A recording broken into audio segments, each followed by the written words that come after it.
السلام عليكم ورحمة الله تعالى وبركاته داودياشayda hawdeed naga daawanaya waxaan idin leenahay aad baan idin salaameynaa waxaan idin leenahay sanad cusub oo horta wanaagsan baan idin leenahay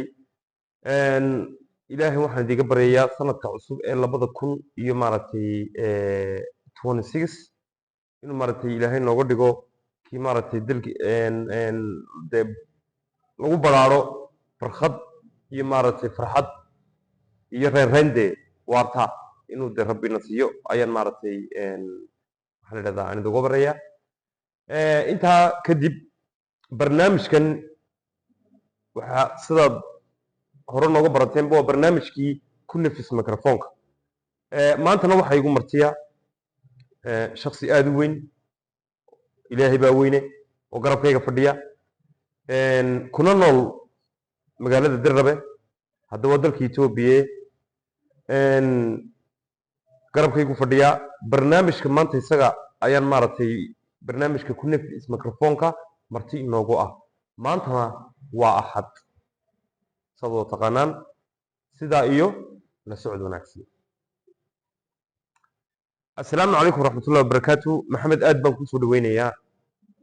ugu horeyn waan dhawahay okay maxmed kusoo dhawow barnaamijkan ku nafis microfonka waa barnaamij taxanaa oo maaragtay axad walba maxaa la idhahdaa bulshada qaybiyada kala duwan aan kusoo casino khaasatan maanta adiga ayaa barnaamijkan maadaama sanad cusubna tahay oo bilowgiisa sanadka cusub 2016 uu yahay adiga nasiib u yeeshay bas su'aasha ugu horreysay ku weydiinaya waxay tahay maxamed bal magacaaga oo dhammaystiran bulshada ku daawanaysaa u sheeg bismillaahi raxmaani raxiim horta guuleed marna waa weriye marna waa abwaan Dirrabe ragga aad ugu jecel weeyaan magacaygu waxaa la yidhahdaa maxamed cabdilaahi malow ayaa la yidhahdaa okay maxamed cabdilaahi malow waa magaciisa saddexan weeye laakiin aanaysta lagu yaqaano dee bulshada u sheeg waxaa la yidhahdaa cago wakaa hadalkay maxamed cago haddaba wuxuu yahay ayaa maaragtay muhiima taas su'aalaha waan usoo noqon doonaa maxamed cago wuxuu yahay inkastoo bulshada intooda badan ay wada garanayaan isaga okay maxamed su'aasheena labaad waxay tahay xageed ku dhalatay bal maxamedow horta guuleedow waxaan ku dhashay magaalo madaxda Dirrabe ayaan ku dhashay aan ku barbaaray aan wax ku dhigtay aan intaa kusoo leekaaday ahaantii ilaa iminkana de waxqabadkayga iyo noloshayduba waa Dirrabe mooyee maasha allah waa sax su-aasha saddexaad bal xagga waxbarashadaada xageed ku qaadatay waxbarashada Dirrabeed ku bilowday waxbarashadaydu walaa runaantii waxaan ka bilaabay Dirrabe waxaa ilaa iyo 12 ku dhagsanaa waa iskoolka xaafadiisa kabacdi ayaan dalka Jabuuti ayaan tegey markaan xaggaa tegey ilaa dhowr sano ayaan halkaas soo joogay oo xaggaan waxaan u tegey waa fanka waa gaar ahaan hidaha iyo dhaqanka Soomaaliyeed ayaan xaggaa qolo ururka dhalinta nabadda xubin aan ka ahaa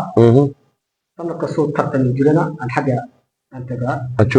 joogayay oo kala qayb qaata marka xaggaa kala qayb qaatana xaggan Dirrabe ayaan usoo laamaa